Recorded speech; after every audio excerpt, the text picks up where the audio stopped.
Chess teaches you that if you lose, at some point you made a mistake.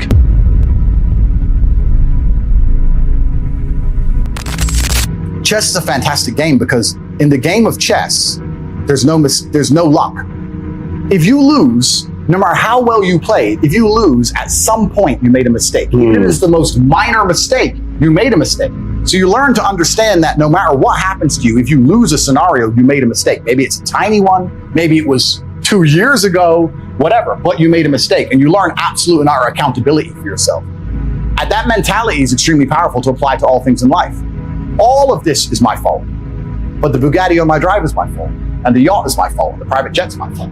So it's all my fault. So I take the good with the bad. I take all responsibility for absolutely everything, including if a woman leaves me, if a woman stays, if I end up heartbroken, if I end up filled with rage, I take responsibility for that. If something happens to me that makes me enraged, I will take responsibility. Why has this happened to me? Why do I feel this way? How did I end up in this position? Is this healthy in this scenario? And sometimes it is.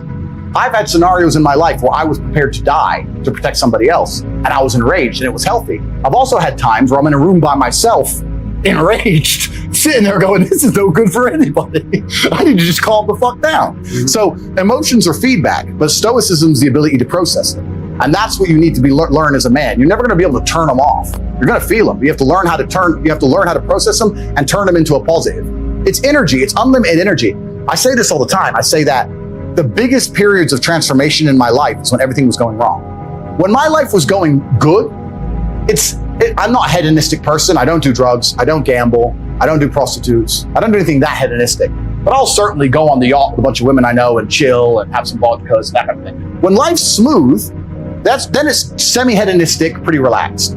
But when I make my biggest progress, when I really change who I am and change the world, that's when everything's fucked. When things go wrong, or I'm feeling things I don't want to feel, or bad things are happening, that's when I'm like, okay, I currently cannot sleep. I've completed the day's tasks. I've tried to go to bed. I can't sleep. More shit has to get done. That's when the amazing things happen in my life. When I was heartbroken, when I was whatever, well, everyone's been heartbroken. I can't remember a specific example. I hit the gym harder, right? If something goes wrong with your payment processor, that's when you get inventive. That's business, right? That's when you get inventive. So all the bad things that happen to you as a man, if you're stoic, you get to take unlimited energy. Heartbreak is unlimited energy. So is rage. So is sadness. All these negative emotions they tell you to collapse behind. It's like, people talk like, Bruce Lee says, be like water. And people see that as be fluid and just go with the flow. I disagree. If you're like water, you're necessary for life. You are scary when you're enraged. You're powerful. You're beautiful when you're calm. You're so many things when you're like water, right? So if I'm enraged, it's like water behind a dam. You just got to put the dam in place, and you got to get the turbo, the hydroelectrics put in. Don't tsunami your life. Put the energy somewhere. And this is the most beautiful thing about it, because people message me all the time like, oh, but Tate, you don't know how sad I feel. No, it's incorrect. I know exactly how sad you feel. Difference is I used it. And you're sitting here still crying, some random guy on email for the 3rd month in a row. That's the difference between you and me, my friend. I was becoming a world champion kickboxer. I will say, listen, there's been times in my life where I was fully functional as an adult. I would never label myself depressed because I don't believe in things that take power from me, which we'll talk about in a second. But there's been times in my life where I didn't give a fuck if I lived or died. There's been times in my life where I went to fight a man for money, and I didn't give a shit if I lost and even woke up again. Didn't give a fuck. I had nothing worth living for. I was brokey, didn't have a girlfriend, didn't have any money, got a 2-day call to fight some world champion, had to lose 10 kilos in 2 days, had nothing else going for me, got on a plane to Dagestan and fucking won. I don't give a shit. That's when I was at my most powerful. Now if I get that call, I'm like, bro, I got a new car outside and shit. I'm not going to Dagestan, bro. Like, going to where? Sorry, how much money? Nah. But back then I was like, yeah, cool. Who is he? Oh, this guy. All right, fine. I didn't give a fuck. I was most powerful when I was sad, when all these things. And the difference was the framing. It was the framing of it. How do you think chess reflects life? I think that it's all about strategy. Correct. That if you're good at chess, you can be good at pretty much anything, because it's about thinking ahead, it's about planning, it's about relentless practice. And you know what else is beautiful about chess? Mm-hmm. If you lose, somewhere you made a mistake. There's no luck. Absolutely right. In chess, even if it's the smallest mistake, somewhere it was your fault. It teaches absolute self-accountability, which is something that we need a lot more of in the world today. That is true. And that's why chess is so important. Chess absolutely reflects life. And even I say this now in my business meetings with my team. A lot of the problem in the world today, especially with teams and businesses, etc., everyone wants to be the king. But if you want to have a team, if you want to have a side that wins, if you want to win a game of chess, everybody has to know their role and do their role effectively. There can be a king and a rook and a pawn and a bishop and a knight, and everyone does everything correctly. And when that happens, you have a very formidable board and you're hard to beat. And chess reflects life absolutely. It's something I do every single day. So when I was a child, I was playing chess all the time with my father. I was a state chess champion of Indiana. I was on my way to become a grandmaster. And then when my mother and father decided to break up, we decided to move back to England. So my dad stayed here in America, so I lost my chess coach. And it's hard to stay dedicated and stay good without a coach, right? So for a long time, I played a bit of chess. I did a little bit back and forth, etc. And when I realized I needed probably 13, 14, I was missing all that time I spent playing chess. I was looking for something that was similar, and I ended up choosing fighting. I started with karate. I got a black belt in Shotokan, and I moved on to kickboxing, and I fought K1, and I've had MMA fights as well. So to me, they're very, very similar. They're one-on-one. There's no luck involved. I didn't want a team sport, because in a team sport, you can have a bad day, still win, a good day, still lose. No, I want it all on the line, right? I didn't want a sport with any luck. That's the thing about chess. It doesn't matter how well you played. It doesn't matter how nearly perfect the game was. If you lost, at some point, you made a mistake. Even if you can't identify it, at some point, you have made a mistake. And that's a fantastic metaphor for life as well. Because there's so many people out here who don't take responsibility. No, I don't buy that. I don't give a shit what happened. At some point, you did not diversify. You did not prepare yourself. You made a mistake. It's a good life philosophy I have. Everything that's good that happens to me is all my fault. And everything bad that happens to me is all my fault. I take absolute responsibility. So chess teaches you that, right? And fighting's the same. People talk about lucky punch. If you're fighting a dude who trained to punch people in the face and then he punches you in the face, it wasn't a lucky punch. That's what he does, right? So there's no luck involved. All the glory's with you. And it's also a very cerebral sport. Fighting's not, I mean, you need to be a tough guy, but tough guys have short careers. Smart guys have long careers. Look at Mayweather's career. He didn't get hit. That's why he could fight so long. He didn't get hit. Everyone else had to retire early because your brain gets frazzled. You can't think as fast. You start getting caught. So it's certainly a cerebral sport, and it replaced chess for me. And I took it very, very seriously, and I did very, very well. So yeah, to me, they're the exact same thing. They're the exact same thing. But if I had to decide which one is actually harder, I'd still say chess. I think that a lot of people don't understand that it's all of the challenges and struggles that's going to make them, it's either going to make or break them. It's how you look at the problems and how you use them to fuel you. So what you have to do is frame it inside of your mind and understand that all of those problems are going to allow you, give you the fuel and the unlimited motivation that you need to become a successful and beautiful individual. If you frame it in the right way. If you take a man and give him a life shielded from problems and he never has any to face, I guarantee you he's terrible at being a man. The best men in the world have gone through shit. That's why women love scars, because it didn't kill you. That's the whole point of it, right? So the best thing you can do as a man is look and go, okay, this is hard, this is hard, this is hard, this is hard. I feel negative because these are all so difficult. I'm struggling with X, Y, Z. Let me internalize all of that and turn it into a superpower. Let me become genuinely uncomfortable with my situation in life and go and fix things. Because like I said, the universe is absolutely and utterly very giving. And if you truly hated being in the position you were in, you wouldn't be there very long. So I think that the number one problem with the world today, and the biggest problem that men face, isn't the problems themselves. It's just the way that they've been taught to mentally frame issues. People think when bad things happen to them that somehow they're a victim to the universe and bad things only happen to me and this is so terrible. They don't understand that bad things happen to everybody, and the most successful person you know had all those, probably maybe even worse, at least the same bad things happened to them. They just framed it differently and used it. That's the difference. So I don't pray for an easy life. I pray for a life of difficulty that allows me to become a better and better person. I pray to become more competent to handle problems. This is who I pray to become. I don't pray that nobody hurts me. I pray to be able to fight. So it's a different mentality. I think a lot of people build their mindsets around trying to feel good. So that's why we were talking earlier about people who want to ignore the idea of personal responsibility or self-accountability, because they feel better if they pretend it's not a real thing. They feel better if they pretend everything's someone else's fault. A lot of people's mental model and how they view the world is based around them feeling as good as possible. So people are basing their mindsets around trying to feel good. I have always tried to base my mindset around absolute competence regardless of how I feel. And there are certainly disadvantages to that. There are times you're going to be a lot more pessimistic, or you're going to be a lot more stressed, or a lot more, pissed off about certain things than others. Yeah, that can be seen as a downside. But like I said, I use all of those things for unlimited motivation to propel my endless upward trajectory. But if you construct a mindset that allows you to be as competent as possible, as opposed to feel any different or feel better, then you're going to naturally come to the conclusions I've come to. You're as competent as possible if you believe you can affect absolutely everything about your life. You're as competent as possible if you believe absolutely everything that's happened to you, whether good or bad, is completely your fault. You're as competent as possible if you believe the bad things that happen to you are going to allow you to work harder and become even better. When bad things happen to me, the first thing out of my mouth is good. Good. Good. That's just my response. Good. Now I'm really pissed. This mindset I've constructed allows me to be as fearsome a competitor as possible. It allows me to be a feared opponent in any realm of human endeavor, and that's the point of a mindset. Why would you have a mental model or a mentality that made you anything less? In the ultra competitive world that we've just discussing that everybody wants the things you have, why would you absorb information or construct a mental model that doesn't allow you to be as competitive as possible? I am a feared competitor in anything I do. Anyone who's up against me at anything is going to feel a degree of nervousness just because it's me. It doesn't matter what it is. If you say, look, you're going to go learn how to play piano, and you're going to play against someone else who's never played piano, and you're going to learn, and that guy's Andrew Tate. And you're like, oh, for fuck. I can't even play piano. But part of them is going to be like, oh, not Tate. Even though I have no piano experience, because they just know me. They know my mindset. They know my determination. They know I'm stubborn. They know I don't quit. They know I'm going to win. That's just who I am. So I've constructed a mental model that allows me to be competent and to always succeed. And that's how I've come to the conclusions I've come to. And I truly, once again, don't understand how people go through the world with any other mental model.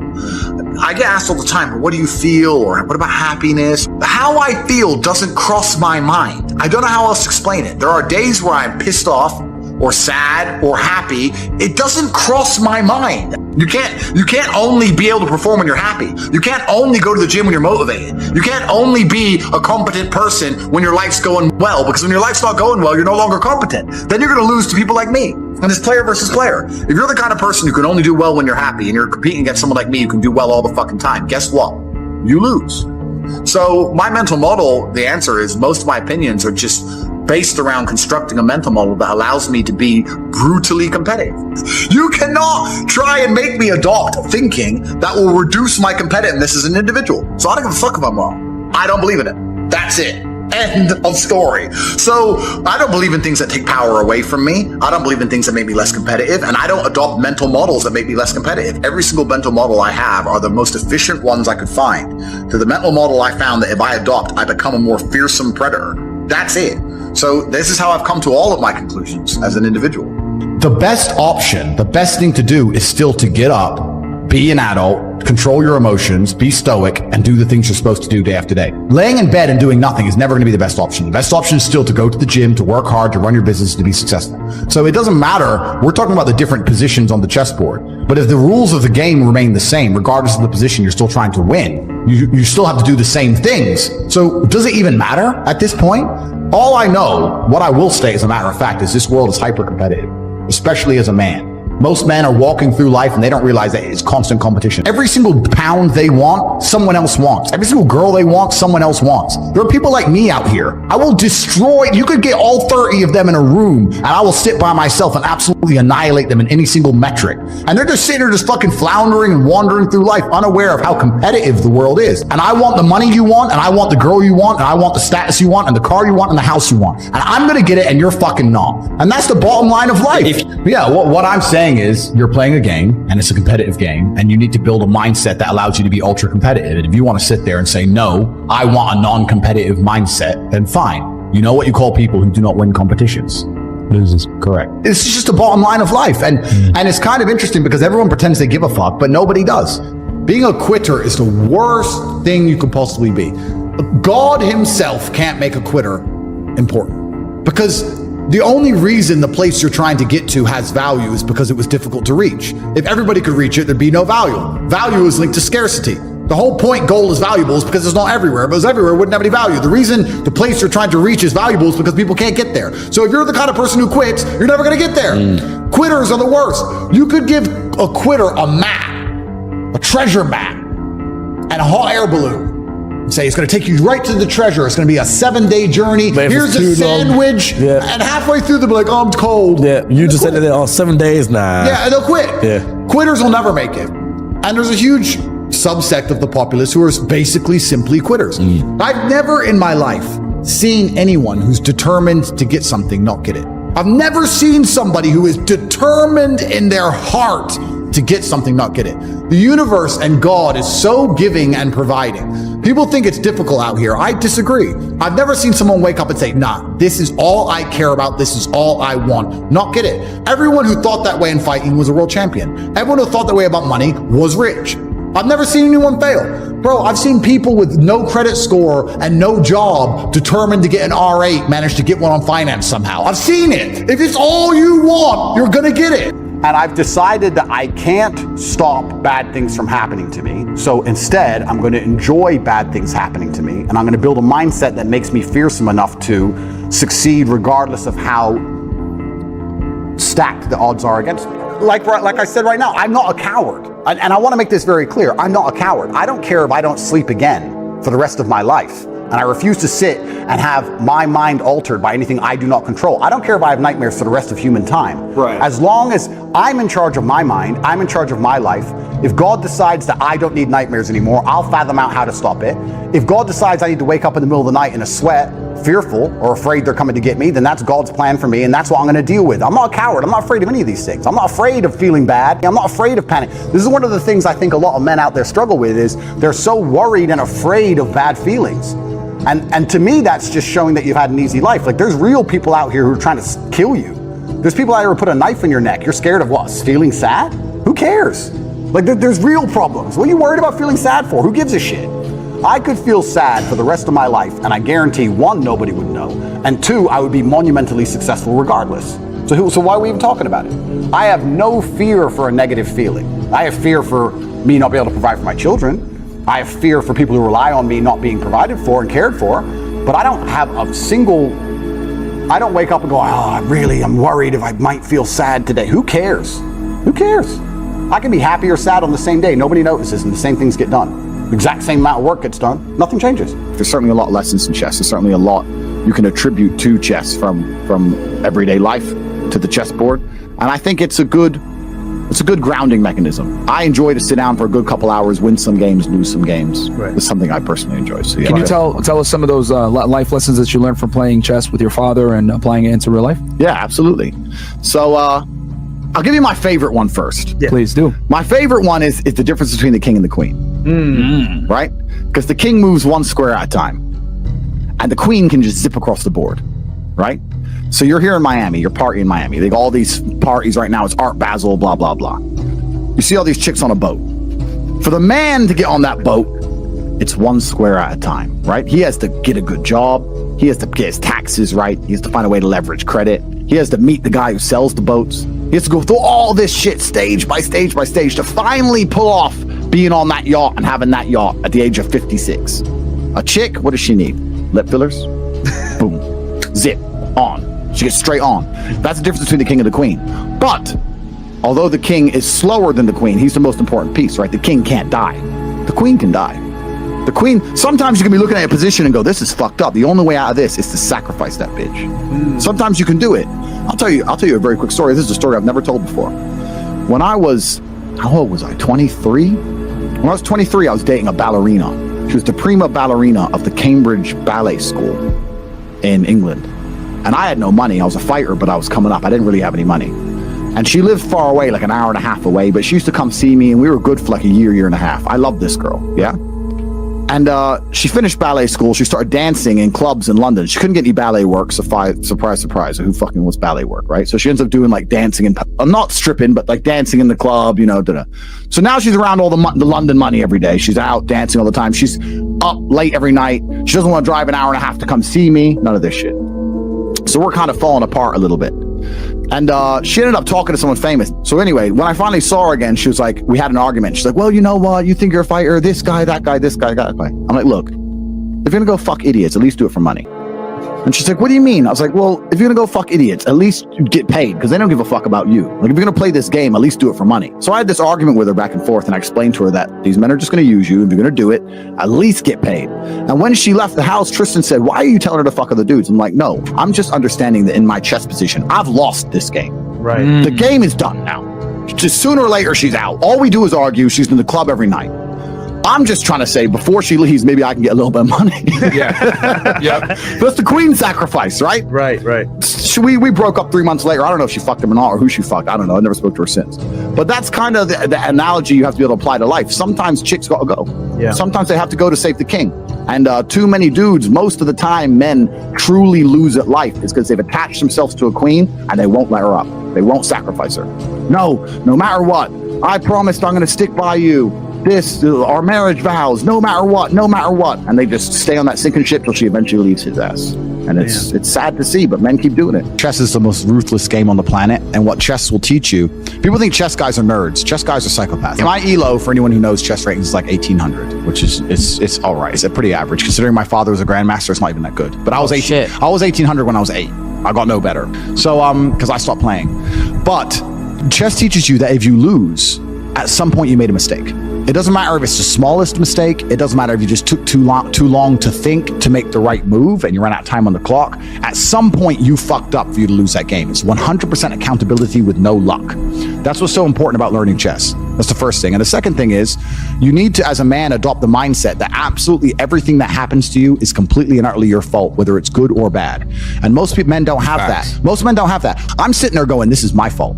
All of this is me. I got here. It's my fault. I'm not going, that was unfair. It was orchestrated, because that is not helpful. So it's accountability. It's 100% accountability in all things. But also when I go out there and I start the Bugatti, it's like, that's me. This is my fault. The car is my fault, and the big house is my fault, and everything that ever goes wrong is my fault. And the failures. Yeah, absolutely. You have to take complete and utter accountability for everything. You can't make excuses ever. There's never an excuse. And you're right. People try and put things on the outwards on the outside. It's interesting. I remember watching Forrest Gump about 5 years ago. I was on a plane. I can't remember where I was flying. And the beginning of Forrest Gump has a scene in it, which I don't think many people actually have ever analyzed or anticipated or understood what the scene means. But when he's sitting on the bench at the beginning, think about Forrest Gump. He's sitting on the bench at the beginning and there's a feather blowing. Yeah, you nailed this shit. Yeah. And then it lands on him and the movie begins. Yeah. What they're saying with that is Forrest is the feather and life has just pushed him all over and put him in all these unusual scenarios. Life has directed him everywhere. Yeah. That's what it's saying. And if you're going to be the guy and you're going to allow life to happen to you and you're not going to happen to life, then you're at mercy of the wind.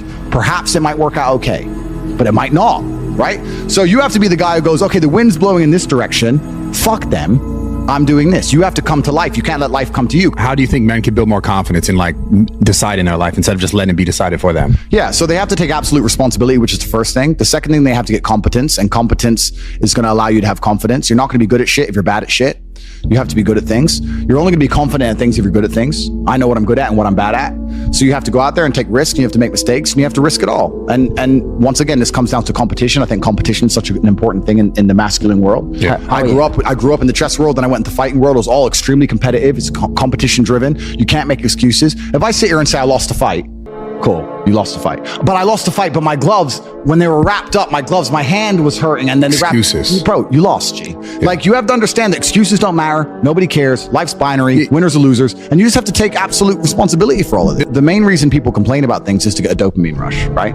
I'm unhappy, but if I sit there and I complain about it and you give me a little bit of sympathy, I feel better, right? So you get dopamine. That's why they're complaining for dopamine. If someone comes to me and complains about something, the best thing I can do for them, because I'm a philanthropic, nice man, because I'm Mr. Nice, is tell them to get fucked. I don't care.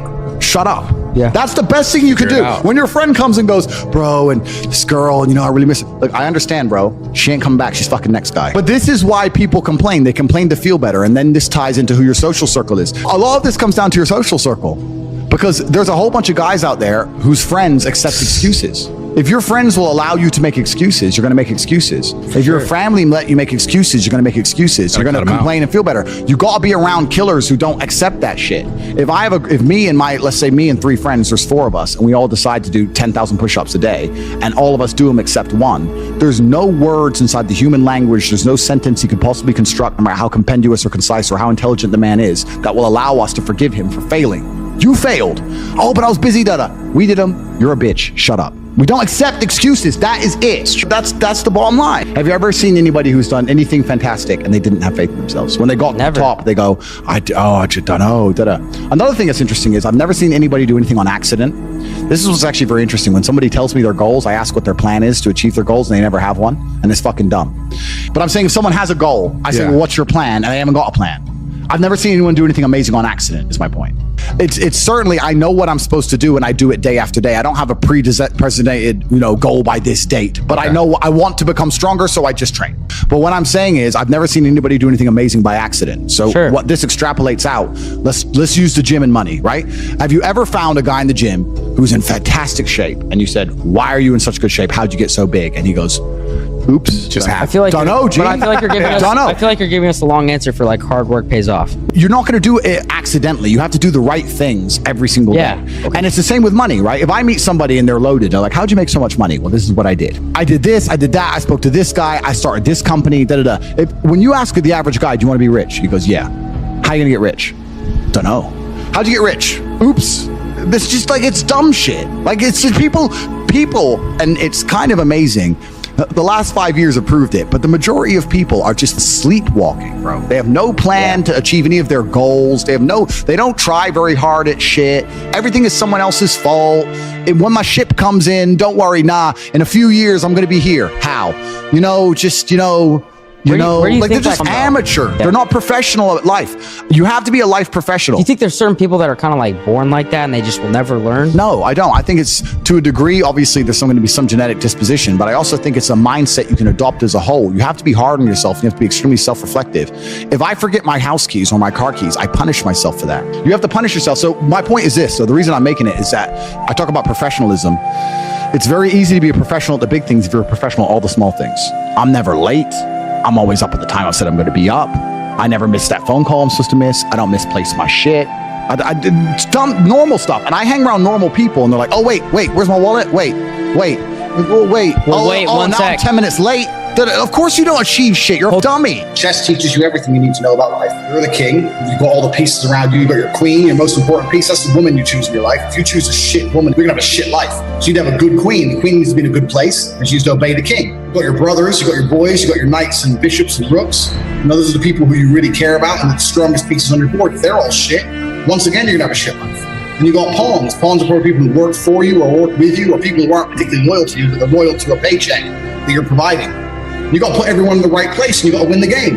And the truth is, you have to be a logical actor. When you're creating your life and constructing your life, if you're playing the game of chess, you need to make the moves which have the best possible advantage for you and the least possible advantages to your opponent, right? Yeah. You have to stop leaving yourself open to be destroyed. Watch that scene and you will understand the power of Bruce Lee. Defeats 100 unarmed henchmen, and on his way out, runs into a room and the door closes. He tries to get out, the other door closes, and he's stuck. And he instantly just sits down, chills. And he's just like, I'm trapped now. So the best thing I can do is just relax. No point in kicking the door, it's solid steel. No point in panicking. Then when the door eventually opens, at least I'm energized. Making the best move on the chessboard, regardless of how losing your position is a life philosophy that most will never understand.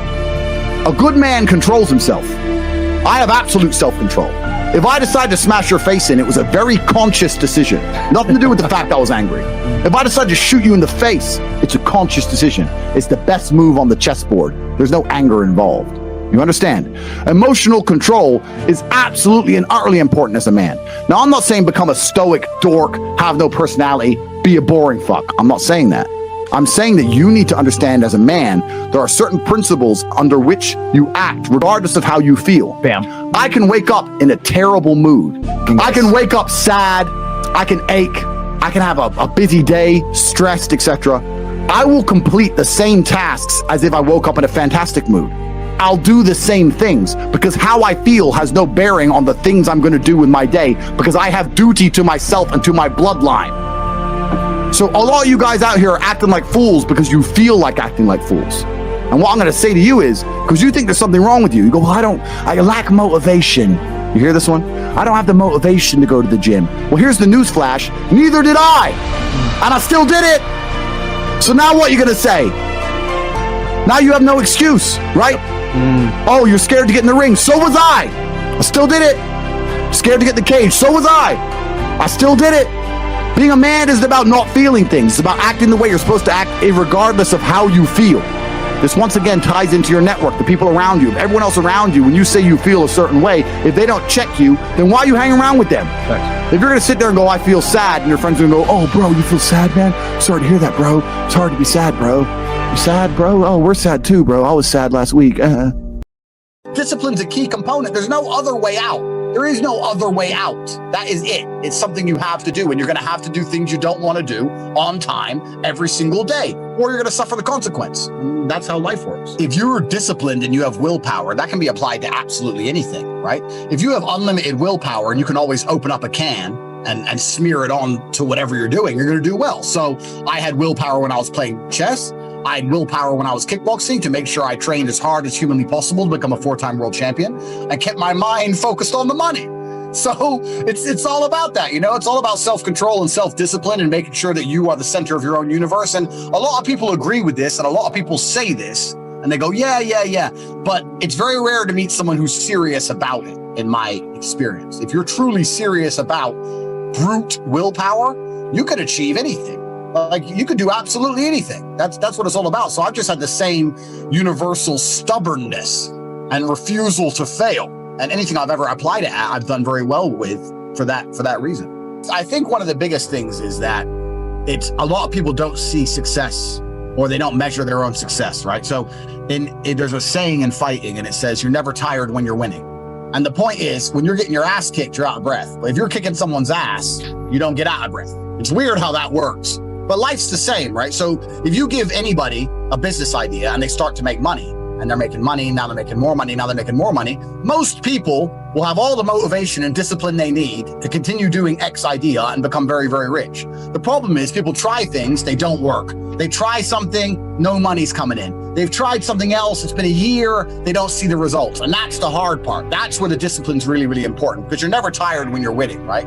So one of the things you can do is you got to find ways and metrics to measure success. Maybe your goal is to get rich, but you build a website, it's your goal to get rich. You're not making any money yet, but visitors are going up, right? So at least you have some kind of metric. You need to pay attention to your successes. You need to pay attention to them, because that's going to give you all the energy and motivation, the word I don't like to use, the discipline that you need to keep going, you know? And as a completely adverse point, because I like to, you know, keep everyone confused, you also have to understand that not everything's going to work all the time. You have to be prepared to throw things away. So you've kind of got to be an adaptable individual, but you have to look for the positive in the universe. And I really mean that. Like, I'm definitely not one of them airy-fairy hippie, believe in the secret kind of people. But I do know that if you wake up every day and look for the positives in the universe, you usually end up, you know, feeling more positive and doing more positive things than waking up and looking for the negative. They're only trying to show you the negative. They're only trying to piss you off. They're only trying to drag you down. They're not trying to say anything that makes you happy. So if you're to listen to that crap, at least be immune to most of it, you know, and you have to have your own internal clock, your own internal systems to make sure you stay on track. What made humans, why are humans the most successful species on the planet? We can't run the fastest. We can't fight the best. We need clothes, or we freeze outside. It's because of one thing. It's because of adaptability. We can adapt. That's what we have. So if you tie yourself to one location, you are seriously damaging your ability to adapt. Can you go to Japan tomorrow and live there forever? No. Why, Kev? That's why. It's not even visa, it's not even immigration, it's not even governments that are constraining you, it's money. My quest for finances has always been a quest for freedom. I like to do whatever I want, whenever I want. If I want McLaren and a Lambo and an Aston, if I want them all, I want them all. If I want to go stay in a 5-star hotel, I want to. If I see a beautiful woman and she lives 7 hours away, I want to jump in my Lamborghini and drive 7 hours through the mountains on Tuesday to go smash some beautiful woman instead of going to fucking work. That's what I want to do. When I got a load of money, so I left with a quest for freedom. I've been to 73 or 74, I can't remember countries. And the country I found that was the happiest medium between genuine civilization and freedom was for me. You know, some things never get boring. Making money is one of them. Never gets boring. It never gets boring, right? So and money is numbers, and numbers never run out, so you always need more of that. So there's always more money to make. You know, there's always new connections to have. But in terms of material things, I am kind of done. But, you know, I'm looking forward to having a family, and I'm looking forward to having a family as large as I want. I can have 10 or 15 kids. I haven't got any financial obligation that's going to stop me. So I can have unlimited children if I decide, you know. I can also have 15 kids with 10 different chicks if I want to, because I've got 25 girlfriends, so I can do whatever I want. So I definitely have a path forward. Family's the next big leap for me. But in general, I just like keeping things ticking over. I'm a disciplined individual. I like being up on time. I like being at my desk. You know, I'm a multimillionaire. People say, what do you do? You're a multimillionaire. And I say, I like to work. Yeah, but you're rich. No, but I like getting up and on time and having my coffee at my desk and 2 hours of work. Then I train, 2 hours of training, and then I have another massage for 1 hour at my desk. And then maybe in the afternoon, I'll take a car out or something. But I like to be disciplined. I like to have my stuff in order. I like to do things right. I like to keep my eye on everything. And that's why I enjoy it. And I think every single man out there, the happiness, the key to happiness in life as a man is to have some sort of empire you're in charge of. This is biological. Men conquered Earth. Why did the Romans walk in random directions and kill anyone they found at random? They have an empire. This is built inside of humanity. If you're a man and you have an empire, to some degree, you're happy, right? You need to have a few people who listen to you and a woman who listens to you and some money coming in and some things you're in charge of, and you're going to be a happy person.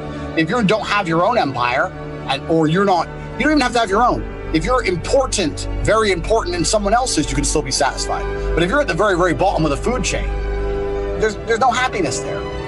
You know, so this is what it is. So you need to have your own little empire you're in charge of. And if you can find that, whatever that is, then you're usually going to be happy. I don't buy into this crap that, you know, people who have everything right in their life are still depressed. Well, I can tell you from my personal experience, I'm fine.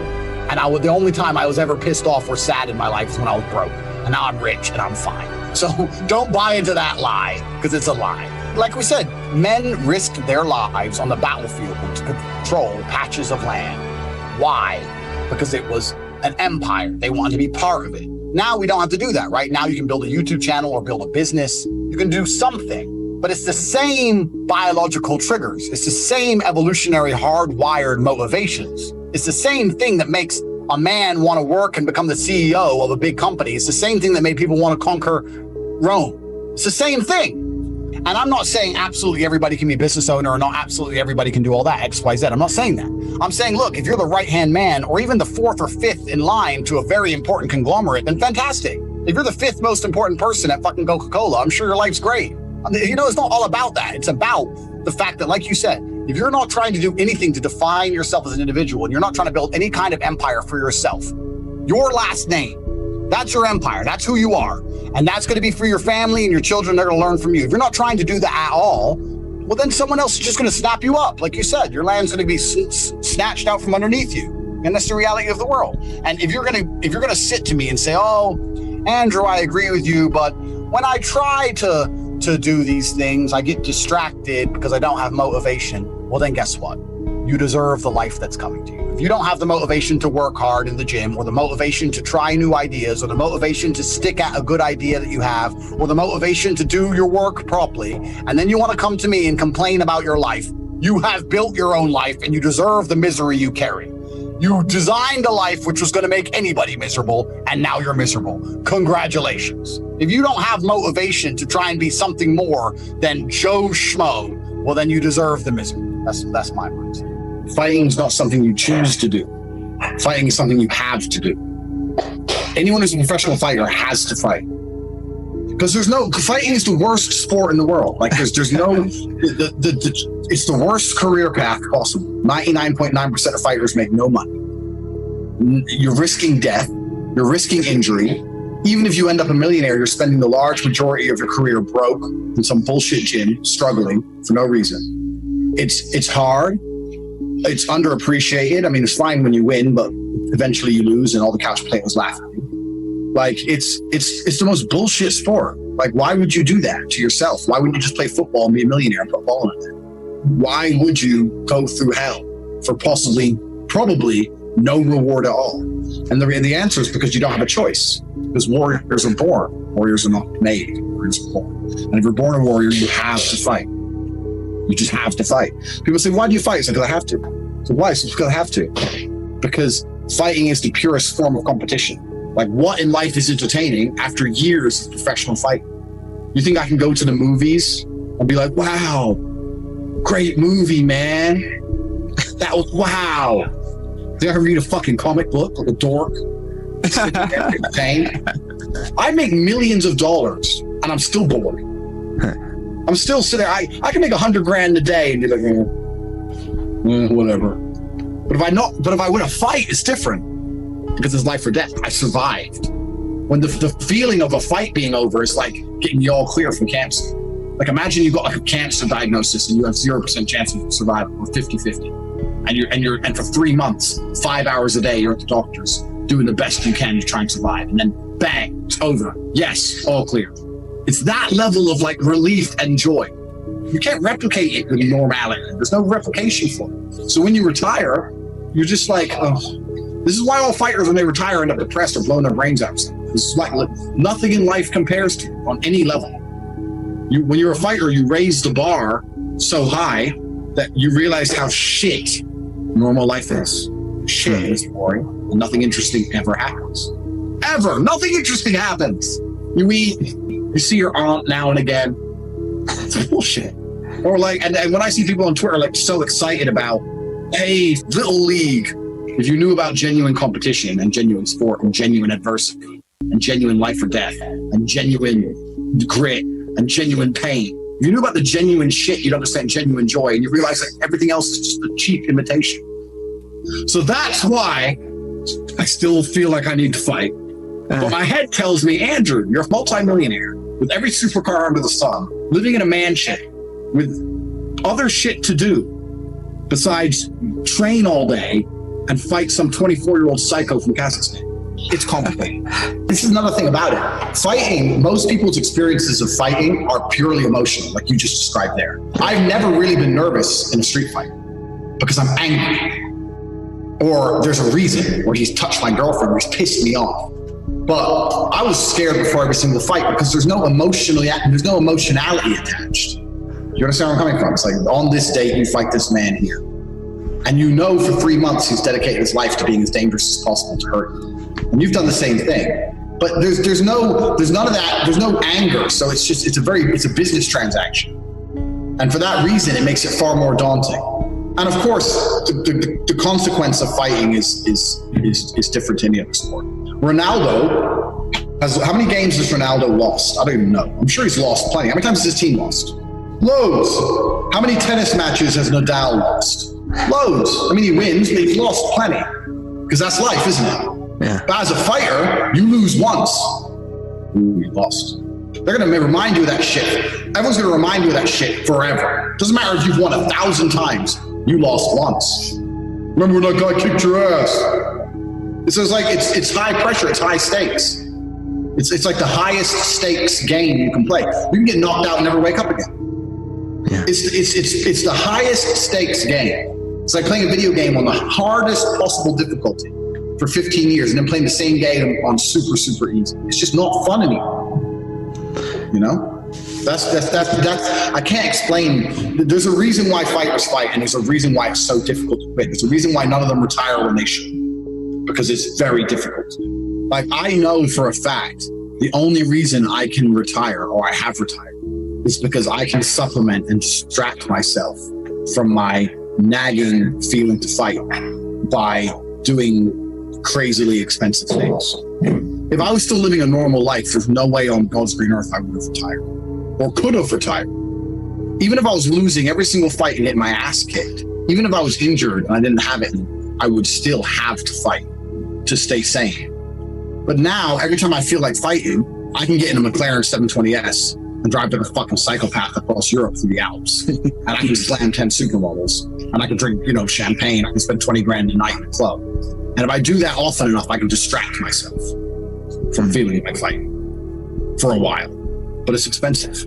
So the main reason I can retire is because my life outside of fighting is so exceptional. But if it was ordinary, I would be 1,000,000,000,000%. Which also carries guilt, because then I feel like, am I wasting my youth? Am I wasting my powers? Am I just fucking around?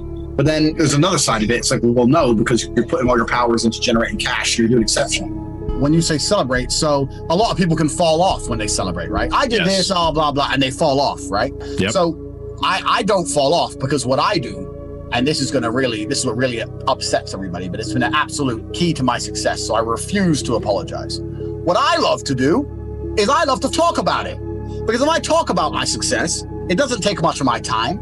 It can't really fall off. It's not like I've run around on a vodka binge, trying to celebrate. I just love to talk about it. I love to tell people, hey, guess what? This happened, this happened, this happened. I think I might be able to do this, this, and this next. And if you're surrounded by the right kind of people, they want to listen. If the people around you go, I don't care, then you shouldn't be talking to them anyway. Like me and all my friends, I say this all the time, me and all my friends, all we talk about is money. If you're in a room let me ask you, if you walk into a room and there's 5 men in there, and those 5 men are the best ice cream makers in the world, and you talk to them every single day, within a few months, you're going to know how to make ice cream. By hook or by crook, right? You're going to learn about ice cream, how to store it, how to make it, how to make the colors, how to make the flavors, because all they talk about is ice cream. If the people you meet and talk to only talk about money, guess what?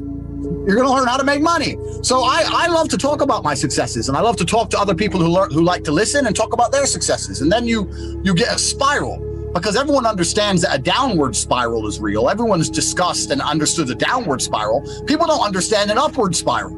An upward spiral is just as real as a downward spiral.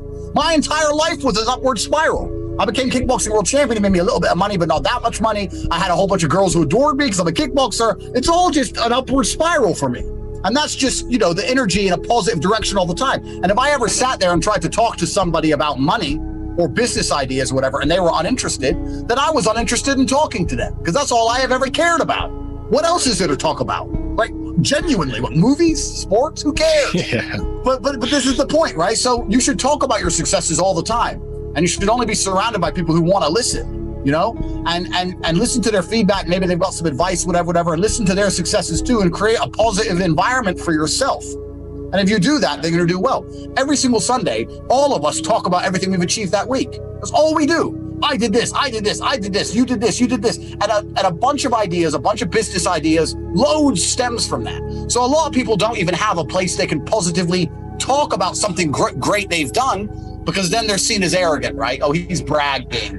He's bragging. He's boring. Why doesn't he just want to watch Netflix with the rest of us? And that's the price you're going to pay if you're an exceptional individual, right? And mediocre people are going to get upset with you. Well, a whole bunch of people hate me, my friend, but I'm driving my Ferrari on my way to pick up my Bugatti, and I don't care. So that's how the world works.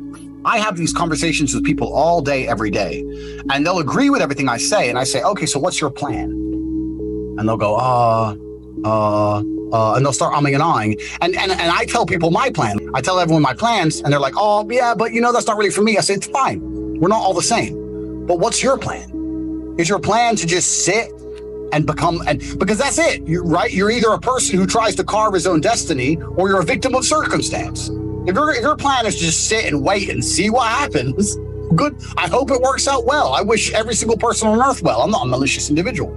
I just like to think that what I do, I don't really have a plan as much as I have a life philosophy. So I try and keep everything I do is aimed towards X goal. So even when I first started my passport journey, instead of just going on holiday, I chose the country I was going to get the passport in. And then my holiday was a working holiday, because my holiday was based around trying to get a passport. Anything I do, I try and keep the end goal in mind. So people who know me say, Tate, your whole life is work. I say, yeah, it is. But I live a fun life. And I do what I enjoy. But every single thing I do has some kind of work tinge to it. It's not so much as having a plan. It's just a mindset and an attitude. I'm always constantly striving towards something. The idea of just relaxing completely, I'm quite fortunate, because I don't find that appealing. People go, oh, I'd love to just relax on a beach. I can't think of anything worse than sitting on a beach. I'll be bored in 3 minutes. I can't do that as an individual. So maybe that's something I've learned. Maybe it's something I'm born with. But for me, it's always been goal, action, action, action, action, action. So with that in mind and a goal in mind, that's just kind of how I do it. But a lot of people, you're talking about making a plan, a 10-minute plan, but a lot of people don't even have a plan. A lot of the people are just waiting for their ship to come in. One day my ship will come in, and when it does, I'll buy a house, and then, I'll go on holiday twice a year. Like, that's their entire life goal. That's their life plan. There's no light without dark, and there's no rich without poor. But I always had some kind of plan. Even when I was completely broke, I always had a plan. I always understood. You know, I watched a TV show. It's an English TV show you would have never heard of. And it's a guy is stealing a university education. He's going to university without paying for it. And he walks into class and they say, who are you? And he goes, oh, my name's not on the list yet. I've just transferred from another university. They go, okay, no problem, sit down. And he says to himself, the whole world is just people walking into rooms and saying things. And it's a stupid little saying, but that clicked with me. I was like, he's right.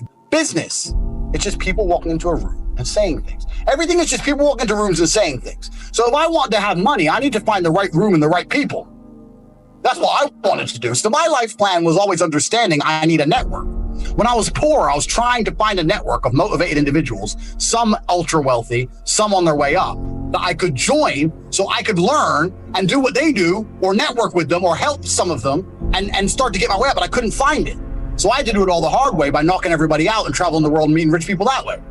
But that's how I did it, fighting. But I've always understood that your net worth is your network, right? It's who you know, who you talk to, what you talk about. That's how the world works. That's how it's always worked. So I always had a plan. My plan was to network with the kind of people who are living the life I wanted to live.